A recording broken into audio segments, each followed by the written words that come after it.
सो उसमें क्या होगा आइसोथर्मल कंप्रेशन में? टेम्परेचर T1 से T2 कौन होगा?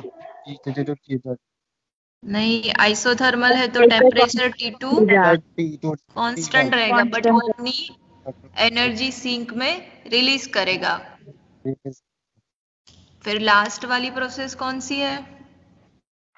एडियाबैटिक यस, तो उसमें क्या होगा? अपनी इनिशियल स्टेट में आएगा। यस, टेम्परेचर राइज होगा T2 से T1 और T1 राइज होगा और वो इनिशियल स्टेट में वापस जाने की कोशिश करेगा। तो इस तरह से पूरा साइकिल कंटिन्यू चलता रहेगा और आपको वो जो एनर्जी से वर्क डन मिलता रहेगा। ओके, सो चलो ऑलमोस्ट सब लोग आ गए हैं।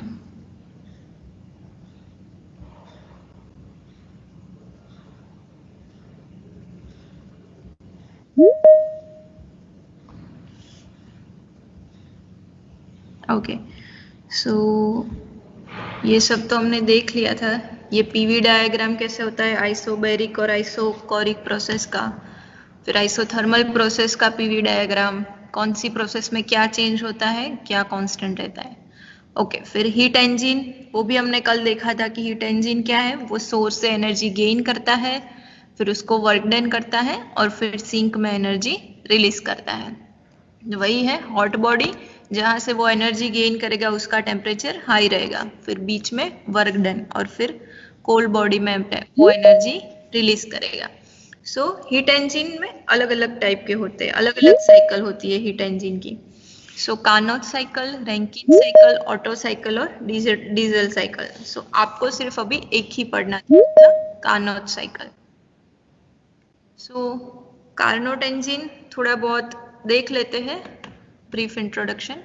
कि कार्नोट इंजन वो क्या है कि कार्नोट इंजन एक आइडियल हीट इंजन है जिसकी एफिशिएंसी मैक्सिमम रहती है। और वर्किंग सब्सटेंस कार्नोट इंजन की एफिशिएंसी इसीलिए मैक्सिमम रहती है क्योंकि और जो भी डिसिपेटिव फोर्स होते हैं जैसे कि फ्रिक्शन है या फिर और कोई फोर्स है जिसकी वजह से इंजन की एफिशिएंसी कम हो, वो सारे फोर्स एब्सेंट रहते हैं कार्नोट इंजन में, क्योंकि वो आइडियल एनर्जी है और उसकी एफिशिएंसी मैक्सिमम रहती है।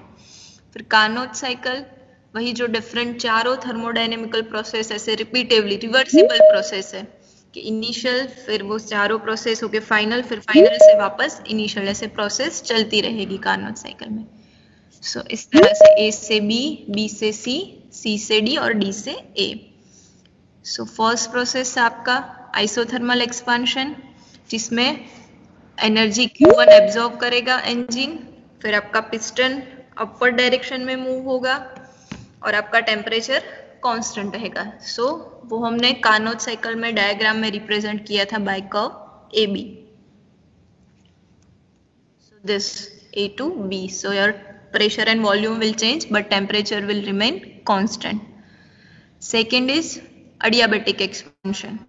So adiabatic expansion में क्या होगा, वो उसका टेम्परेचर धीरे धीरे T1 से T2 होगा बट कोई हीट का ट्रांसफॉर्मेशन नहीं होगा। सो उसे हम कर्व BC से इंडिकेट करेंगे।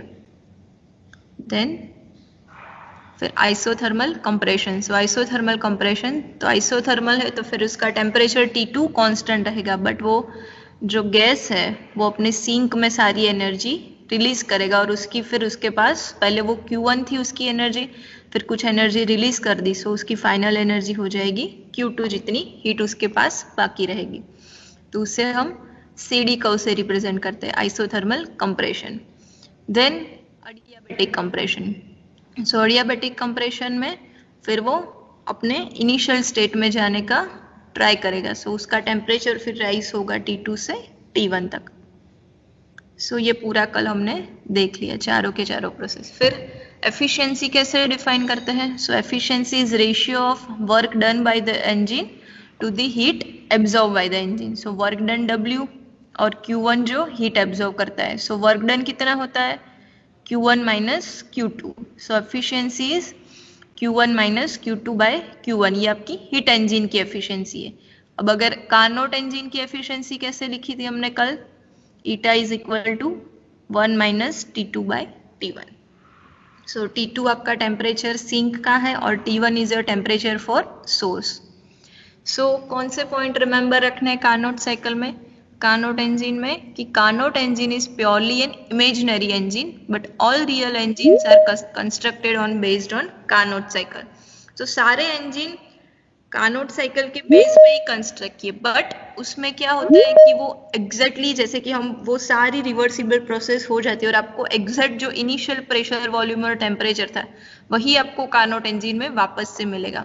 तो उस तरह से क्योंकि कोई एक्सटर्नल फोर्स प्रेजेंट नहीं है तो वो आइडियल साइकिल है। तो बाकी सारे हमारे जो हीट इंजन जो और भी उसमें भी वही साइकिल फॉलो होती है बट उसमें ज्यादा हीट का लॉस होता है तो उसकी एफिशिएंसी कम होती है। So no other engine can have same efficiency as that of Carnot engine working between same temperature range. So अगर दोनों टेम्परेचर सोर्स और सिंक का सेम होगा तो कोई भी इंजन की एफिशिएंसी कार्नोट इंजन की एफिशिएंसी से ज्यादा नहीं हो सकती। ओके, सो आज हम देखेंगे उसके बेस पे से कुछ एग्जाम्पल। सो फर्स्ट क्वेश्चन हमारा क्या है, find the efficiency of Carnot engine working between steam point and ice point. So steam point है तो उसका टेम्परेचर क्या होगा, तो इसमें से बताओ सोर्स कौन सा होगा, स्टीम वाला सोर्स होगा कि आइस पॉइंट, सोर्स कौन सा रहेगा? Yes, steam point. कि उसका टेम्परेचर हाई रहेगा और आइस वो होगा लो टेम्परेचर पे।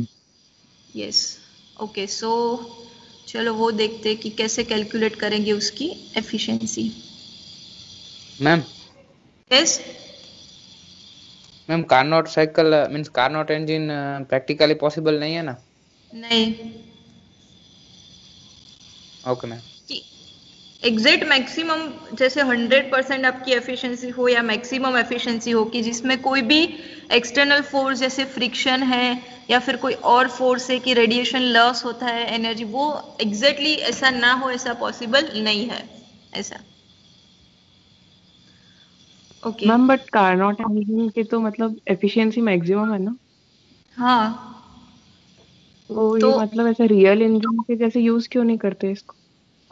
रियली इसलिए यूज नहीं करते उसकी एफिशिएंसी मैक्सिमम, क्योंकि मैक्सिमम एफिशिएंसी कब होगी अगर आपका सोर्स का टेम्परेचर T2 हो, T2 अगर आप एब्सोल्यूट जीरो टेम्परेचर पे रख दोगे तो ही उसका टेम्परेचर मैक्सिमम। और कार्नोट ने जब इंजन डिराइव किया था तो ऐसे कुछ अजम्पशन रखे थे कि हमारा सोर्स है वो इनफाइनाइट अमाउंट ऑफ हीट दे सके ऐसा होना चाहिए और सिंक जो है वो इनफाइनाइट अमाउंट ऑफ हीट ले सके ऐसा होना चाहिए। तो अभी हम कार इंजन का एग्जाम्पल ले लेते हैं। तो कार इंजन में हम पेट्रोल वेट्रोल डलवाते तो वो क्या कि ऐसा नहीं कि इनफाइनाइट अमाउंट ऑफ वो टेम्परेचर उतना का उतना रहेगा और वो कार चलती ही रहेगी, ऐसा पॉसिबल नहीं है। फिर वो ऐसा भी नहीं है कि वो क्या होता है जैसे अगर हम कंटिन्यूसली 500 किलोमीटर या 1000 किलोमीटर तक गाड़ी कंटिन्यूसली चला ली तो क्या होता है, गर्म हो जाता है उसका इंजन, राइट? तो ऐसा भी नहीं। और कार्नोट इंजन में तो क्या है कि वो ऐसे कुछ रेडिएशन लॉस भी नहीं होगा, इंजन गर्म भी नहीं होगा, आप कितना भी कंटिन्यूसली चला सकते हो, बट ऐसा रियल में कोई भी मशीन या इंजन में पॉसिबल नहीं है। तो इसीलिए हम कुछ कूलिंग एजेंट लगाते हैं। जो बड़े बड़े मशीनरी है, ये मिल की फैक्ट्री है, सभी में ऐसे कुछ कूलिंग जो हीट लॉस हो वो इतना ज्यादा गर्म ना हो, इसलिए कुछ कूलिंग एजेंट हम यूज करते हैं कि थोड़ा जैसे वो जहां पे वो एनर्जी लॉस हो उसका टेम्परेचर कम हो। ओके, सो क्या था हमारा एग्जाम्पल कि find the efficiency. Yes ma'am, Carnot engine में बताया कि जो एडियाबैटिक कंप्रेशन के अंदर पूरा सिस्टम अपनी इनिशियल स्टेट में आता है या सिर्फ सब्सटेंस ही इनिशियल स्टेट में वापस आता है? नहीं, वो जो अंदर का वो जो सब्सटेंट है उसका गैस, वो वर्किंग सब्सटेंस है, वही वो स्टेट में वापस आएगा। तो उसका वो ऐसे होगा कि उसका temperature. Yes ma'am, real life में जैसे कि कार इंजन में पेट्रोल यूज करते हैं लेकिन वो तो अपनी इनिशियल स्टेट में वापस नहीं आता ना, वो तो बर्न हो जाता।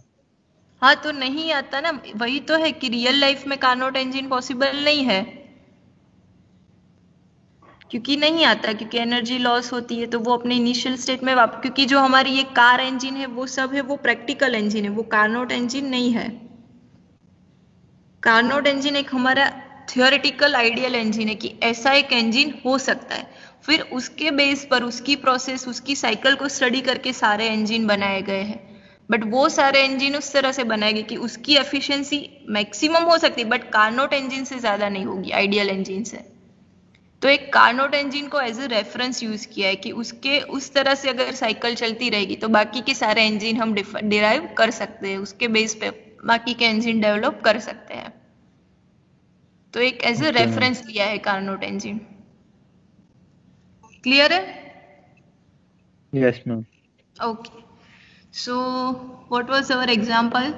Find the efficiency of Carnot engine working between the steam point and ice point. Okay, so आप लोग कोई बात नहीं, चलो ये पूरा करते। तो स्टीम पॉइंट, तो वो हमारा क्या होगा? स्टीम पॉइंट जो है वो सोर्स होगा 100 degree C. Yes 100 degree Celsius. So अगर उसको केल्विन में कन्वर्ट करेंगे तो क्या होगा? 373 केल्विन। फिर हमारा सिंक है आइस, सो उसका टेम्परेचर होगा 0 degree, so 273 kelvin. So efficiency of Carnot cycle is 1 minus T2 by T1. सो 100% आएगी नहीं, इसीलिए टेम्परेचर को आपको 0 डिग्री वो आइडियल केस, इसीलिए टेम्परेचर को केल्विन में कन्वर्ट करके देखना है आपको। यस क्या होगा? क्योंकि एब्सोल्यूट जीरो टेम्परेचर क्या है? Absolute zero temperature is not your 0 degree Celsius, but absolute zero temperature आपका 0 केल्विन है। अगर -273 सेकेंड वो है आपका एब्सोल्यूट जीरो टेम्परेचर, राइट? ये 0 डिग्री सेल्सियस आपका एब्सोल्यूट जीरो टेम्परेचर नहीं है, वो याद रखना। सो क्या होगा ये 273 by 170, ये क्या होगा 373? 0.73 0 ऐसा आता है, या फिर उसको ऐसे डिफाइन कर दो 20 -273 डिवाइडेड बाय 373।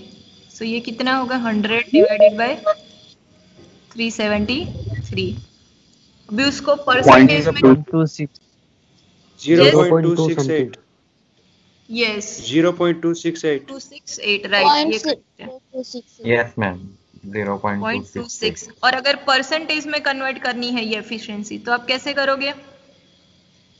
26% मल्टीप्लाई बाय 100, सो ये होगी 26, और ये 0.26 के आगे जो भी आता है आपका 268, यस 26.8%। सो ये अगर आप 0 डिग्री आइस के पॉइंट और स्टीम के बीच में इंजन वर्क करेगा तो उसकी एफिशिएंसी होगी 26%।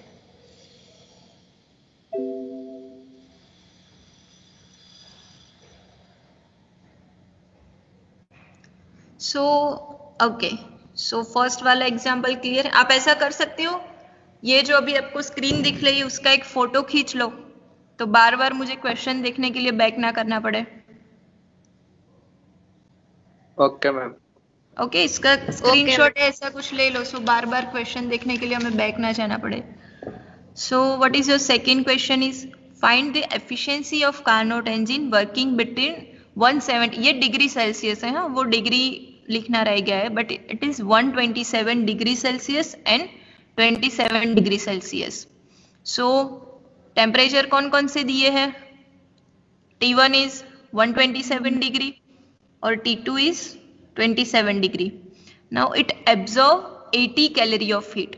सो जो फर्स्ट हीट उसने एब्जॉर्व किया है Q1, वो कितना है? 80 calorie. So how much heat is rejected? So वो कितनी एनर्जी लॉस करेगा वो हमें देखना है कि एनर्जी वो लॉस करेगा कितना, how much amount of heat is loss. So चलो वो देखते हैं। तो ये क्वेश्चन के न्यूमेरिकल्स वैल्यू तो पता चल गई। T1 है आपका 127,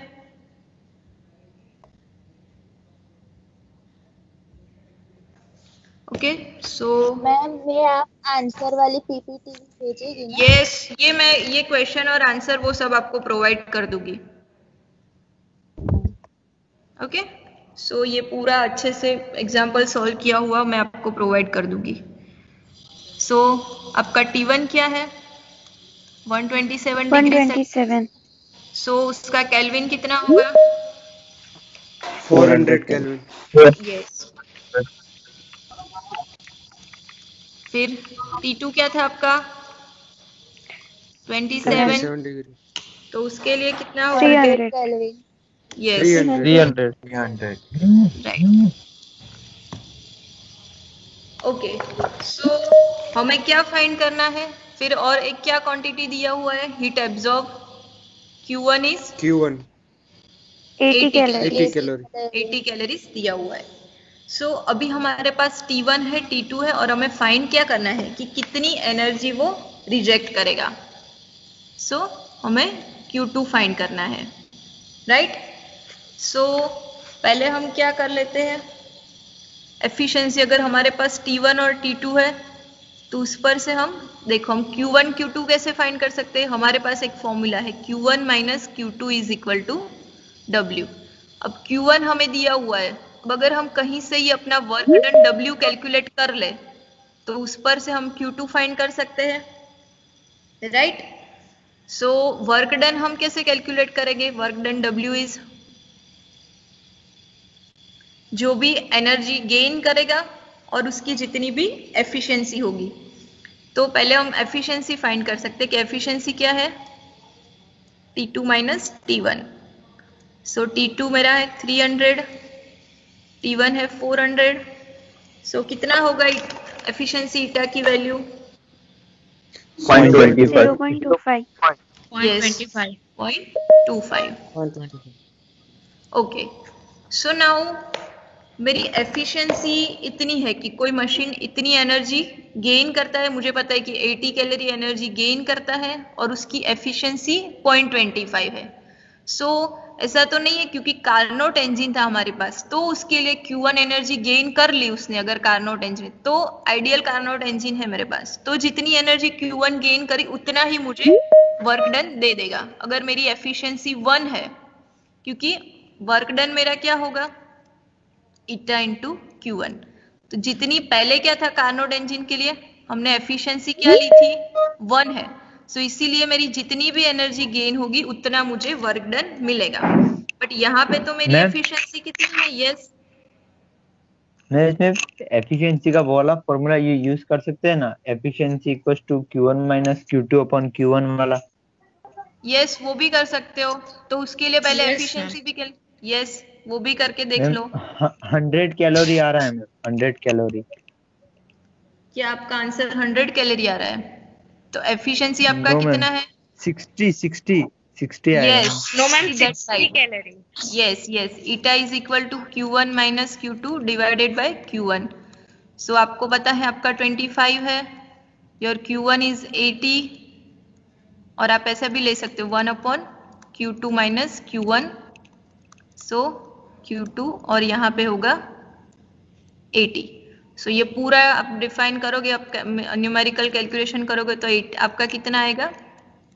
60 कैलोरी। और ऐसे भी आप कैलकुलेट कर सकते हो, वही है ये वर्क डन मैंने कैलकुलेट कर दिया पहले। मेरा W क्या होगा? 0.25। ये दोनों मेथड से आप कैलकुलेट कर सकते हो।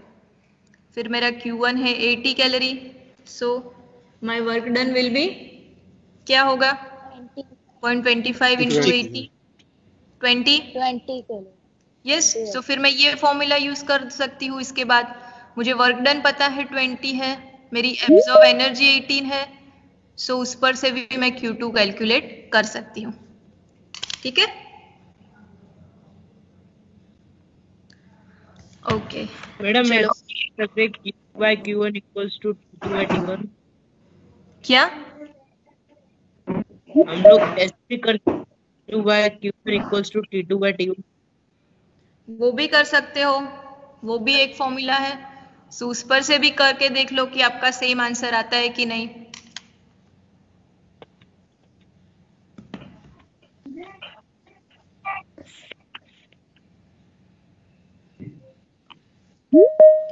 सो इसका आपका आंसर आएगा 60।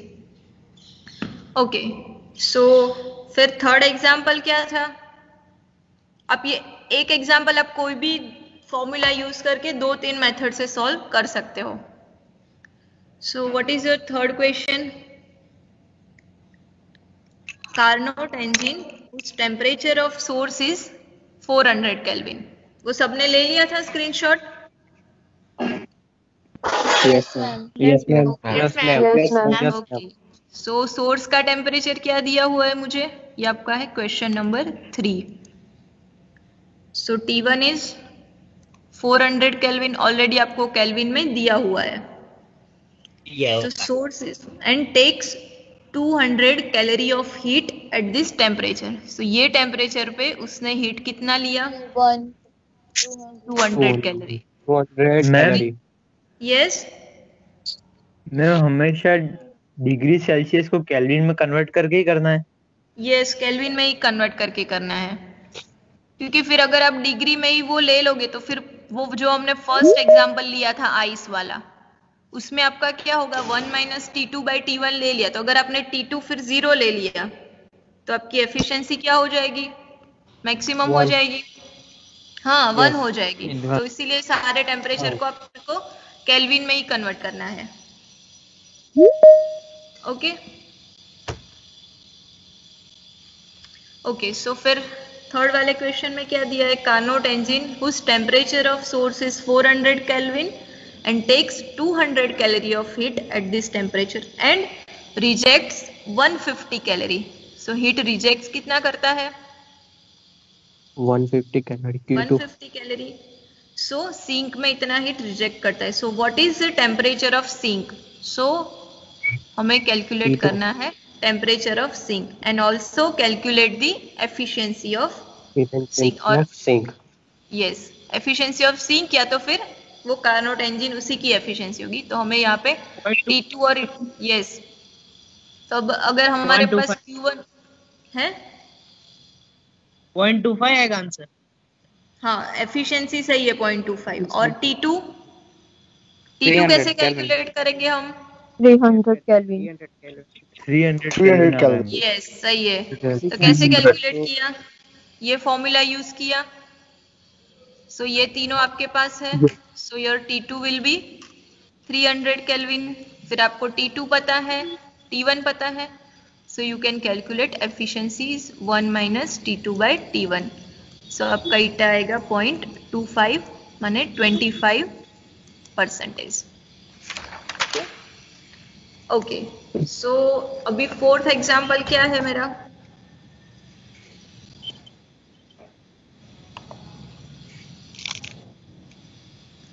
Calculate the work done when a gram मतलब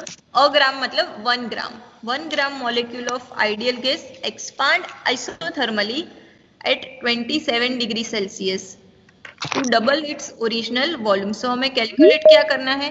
calculate the work done when 1 gram of molecule of ideal gas expand isothermally at temperature T मुझे दिया हुआ है 27 डिग्री सेल्सियस, माने टेम्परेचर मेरा है 300 केल्विन। सो उसका क्या करते हैं हम? उसका वॉल्यूम ओरिजिनल वॉल्यूम से डबल हो जाता है। जो अगर मेरा इनिशियल वॉल्यूम V1 है, सो फाइनल वॉल्यूम V2 मेरा होगा 2V1। तो अगर उसका वॉल्यूम इस तरह से चेंज हो रहा है टेम्परेचर, ये टेम्परेचर पे, तो उसका वर्क डन कितना होगा? सो कैसे दिया हुआ है? आइसोथर्मली। सो आइसोथर्मल प्रोसेस का वर्क डन क्या है? PdV। कहां से कहां तक? V1 से V2 तक। फिर हमने कैसे किया था? हमें पता है PV is equal to RT। So P is equal to क्या होगा मेरा? RT/V, right. सो मैं वर्क डन को ऐसे लिख सकती हूँ, RT, R मुझे पता है वैल्यू, R की वैल्यू दी हुई है 8.3। फिर मुझे टेम्परेचर T दिया हुआ है, सो V1 से V2 1/V dV।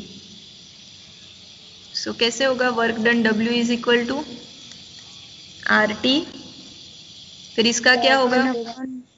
log by V1. V2 by V1, V1. Right. So R. ये क्या होगा, R मेरा है 8.3, टेम्परेचर है 300 और लॉग V2 क्या है 2V1 divided by V1, so into हाँ। 300। यस 2.303 मल्टीप्लाई करना पड़ेगा ना। वो 2.303 एज अ कांस्टेंट ले लिया हुआ है। 74.97 जूल्स आना है। Yes okay ma'am. फिर आइडियल केस के लिए 2.3 तो फिर आप 4.97 direct RT log V2 by V1 ही लिखना है। तो इसका क्या होगा, log 2 into 300 into 8.3, 74.967। फिर से करो, W कितना आता है, log 2 मेरा क्या होगा, 0.301। यस इंटू 300 इंटू 8.3, सो कितना आता है 749.49. सबका वही आता है। Yes ma'am 749.49.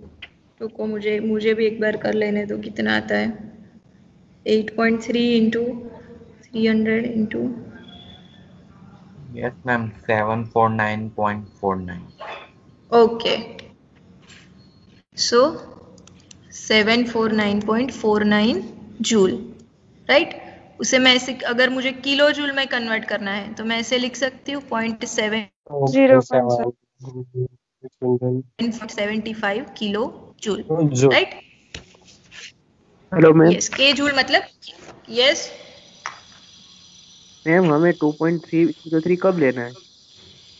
अगर आप उसको ln में कन्वर्ट करेंगे तो ही आपको लेना है। यहाँ पे मैंने ऐसे करेंगे तब ना।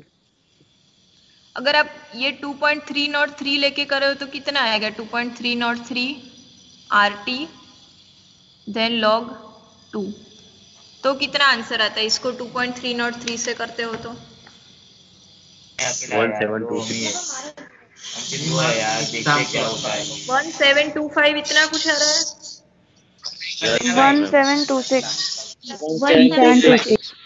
यस ओके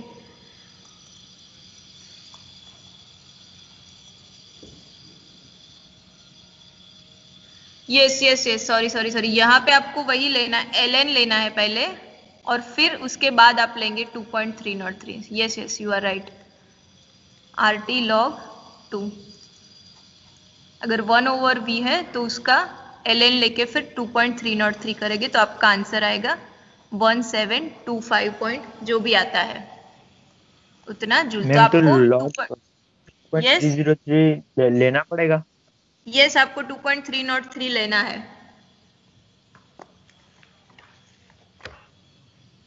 ये जो तो आप जब कार्नोट इंजन वाला डेरिवेशन किया था तब तो नहीं लिया था वहाँ।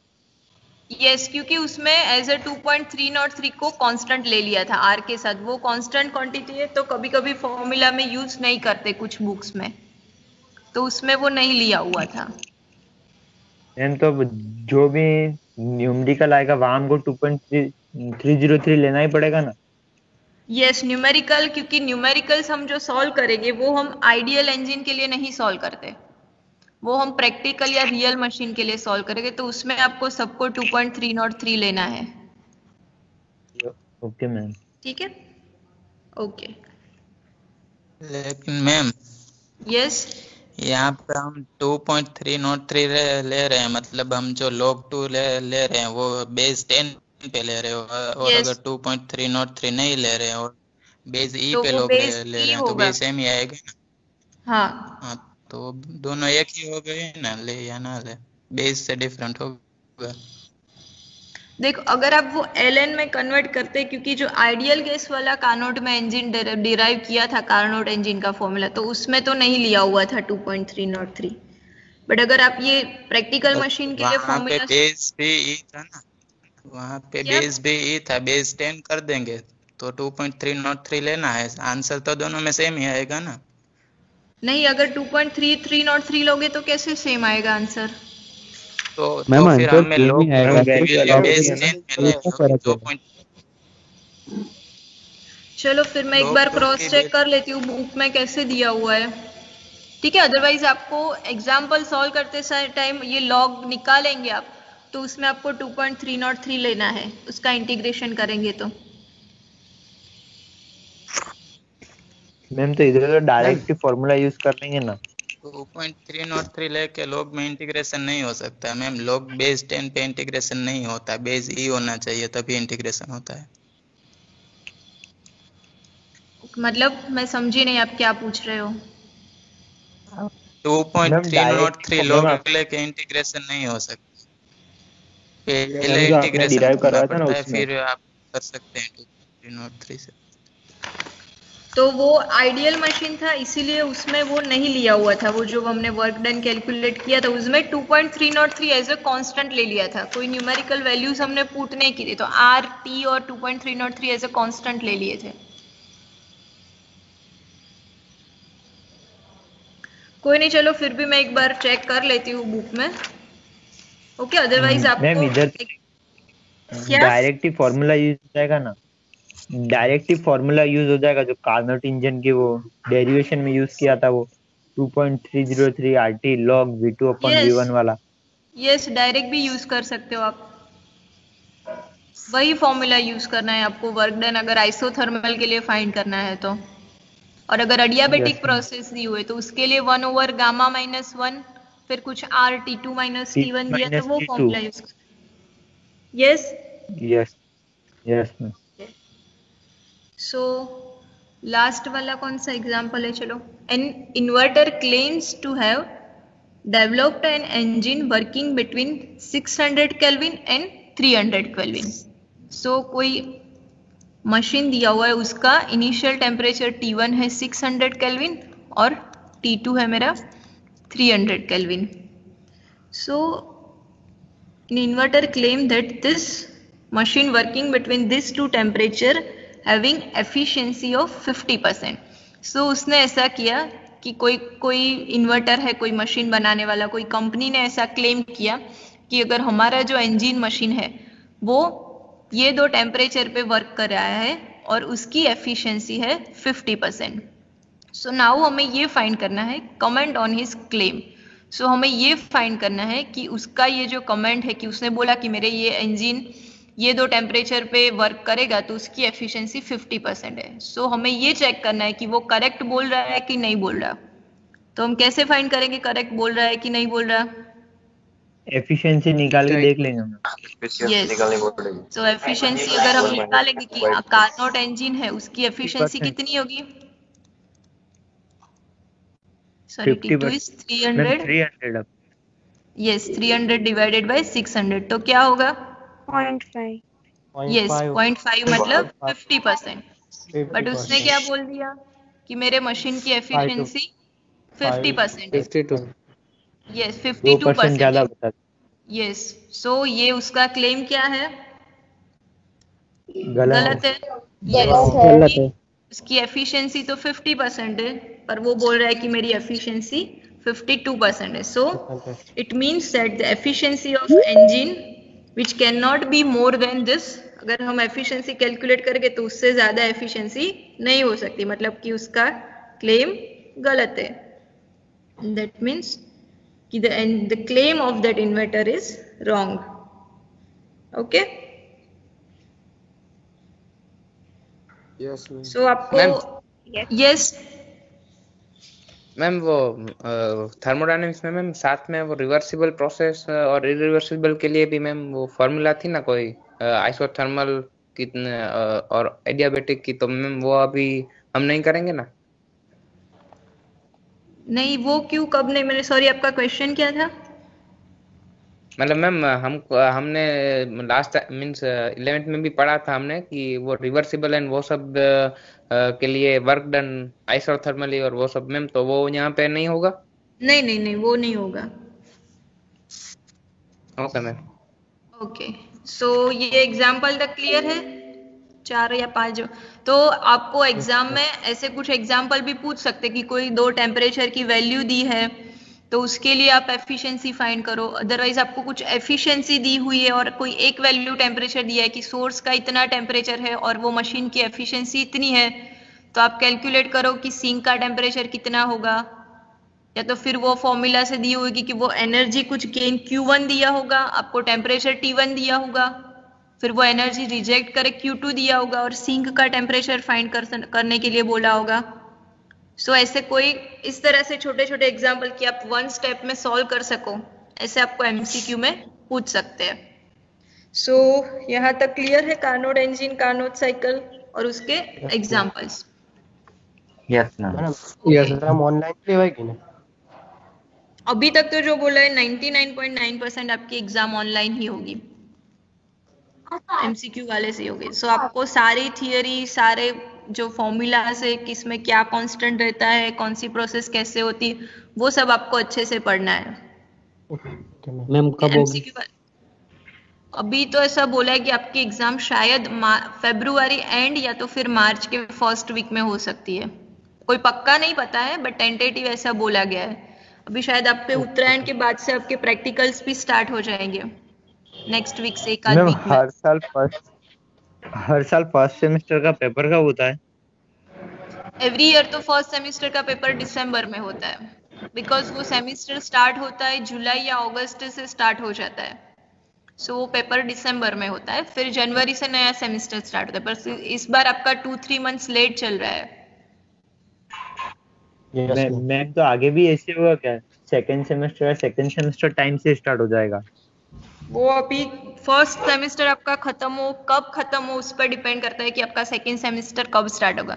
बट अब वो सब इतना टेंशन मत लो, बस आप जैसे जैसे क्लास में जो पढ़ाया जाता है बस आप रेगुलरली क्लास अटेंड करो और एग्जाम दो, उससे ज्यादा आपको कोई टेंशन लेने की जरूरत नहीं है, क्योंकि वो तो सबका सेम ही होगा। यस, प्रैक्टिकल भी ऑनलाइन होंगे चालू? प्रैक्टिकल भी ऑनलाइन ही होगी, अब तक तो ऐसा बोला गया है हमें, फिर देखते हैं गवर्नमेंट का और यूनिवर्सिटी का क्या डिसीजन आता है। 11th ओके जो ओके, चलो चलो वो सारी बात